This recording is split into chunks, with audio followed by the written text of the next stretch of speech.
تعالوا نروح لكاس العالم.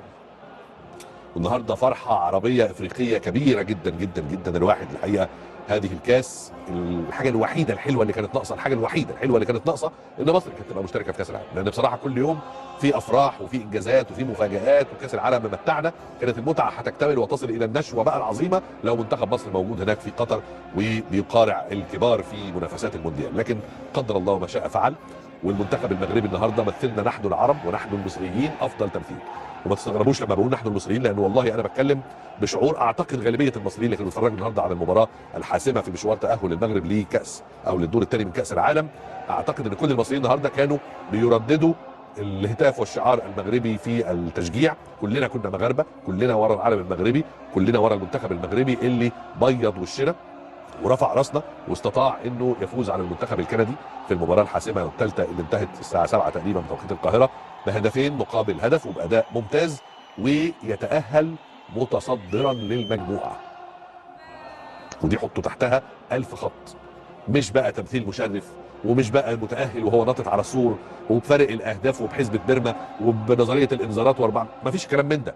المغرب وحش داخل مجموعه فيها كرواتيا وفيها بلجيكا وفيها كندا. سيبك من كندا، بس فيها اثنين من عمالقه اوروبا، اثنين من عمالقه اوروبا، كرواتيا وبلجيكا. والمغرب مش يصعد مع واحد منهم، يصعد عليهم الى منصه الانجاز ويتاهل كمتصدر لمجموعته ب7 نقاط وبدون هزيمه. تعادل مستحق جدا مع كرواتيا في المباراه الاولى وكان المغرب هو الافضل. انجاز وتالق وسيمفونيه رائعه في المباراه الثانيه وفوز على بلجيكا المتصدر للتصنيف العالمي 2-0، ثم فوز على المنتخب الكندي 2-1 في المباراه الاخيره وتاهل ب7 نقاط. شيء ممتاز. بلجيكا خرجت لانها احتلت المركز الثالث، فتاهل المغرب كاول وكرواتيا كثاني هذه المجموعه. مش عارف بقى من حسن الحظ ولا من سوء الحظ، لان القرعه الحقيقه وضع مجموعه صعبه قوي انتظارا لمنتخب المغرب. منتخب المغرب كده كاول مجموعته هيلاعب تاني المجموعه اللي فيها مين بقى؟ اسبانيا والمانيا. مجموعه صعبه جدا جدا، وما تعرفش تقول يا حادي بادي، ما تعرفش تقول قابل مين ولا مين، كلاهما امر. اسبانيا صعبه جدا جدا جدا جدا جدا، والمانيا الماكينات الالمانيه حتى لو مستواهم مش افضل حاجه البطوله دي، لكن تبقى المانيا يبقى الاسد حتى لو نايم اسد.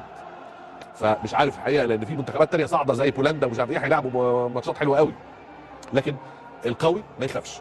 انا اتمنى انه المغرب ما يلعبش اسبانيا، لان اسبانيا اسم كبير وحالتهم كمان في البطوله دي عاليه قوي قوي، فاتمنى ان هم ما يلعبوهاش. والمانيا يمكن لو فضلت بنفس المستوى اللي لعبت بيه ماتش اليابان، لا المغرب بتالقه يعرف يعديها، ويمكن تحصل المفاجاه بكره ان شاء الله. بتاعي النهارده بالليل ماتشات اسبانيا والمانيا، يمكن تحصل المفاجاه النهارده واليابان تعملها وتصعد مع اسبانيا ويخرجوا المانيا. مين عارف ساعتها المغرب تلعب اليابان وتبقى حاجه حلوه قوي قوي قوي قوي. الكمبيوتر الياباني طبعا صعب، لكن فيروس صغير كده في الكمبيوتر ويهنجه ويصعد المغرب باذن الله بعد كده الى دور الثمانيه، وتبقى مفاجاه من العيار الثقيل. رغم ان انا في اعتقادي بالمستوى اللي بيقدمه نجوم المغرب مش مفاجاه، هم يستحقوا ده جدا. في منتخبات تاهلت للدور الثاني، وانا رايي زي بولندا، مع كامل احترامي للنجم ليفاندوفسكي، بس بولندا الحقيقه ما اعرفش تاهلوا ازاي. مغلوبين امبارح 2-0 وحالتهم عيضه ومزنوقين 11 في 18 وتاهلوا، رغم ان المكسيك الناحيه الثانيه عملت ماتش عظيم على السعوديه، بس ادي الارزاق ودي الحظوظ يعني. فتاهلت في الاخر الارجنتين وبولندا ما تستحقش، واستراليا كمان مستواها سيء جدا ما تستحقش الصعود، لكن المغرب صعود عن استحقاق وجداره وصداره. مليون مبروك لاسود الاطلسي، وكلنا وراك يا مغرب، وان شاء الله تعدي الحدود وتشرف الكره الافريقيه والعربيه. ومين عارف يمكن المنتخب ده يبقى اول منتخب عربي يصل الى سيمي فاينل كاس العالم. قولوا يا رب، مفيش حاجه بعيده على ربنا.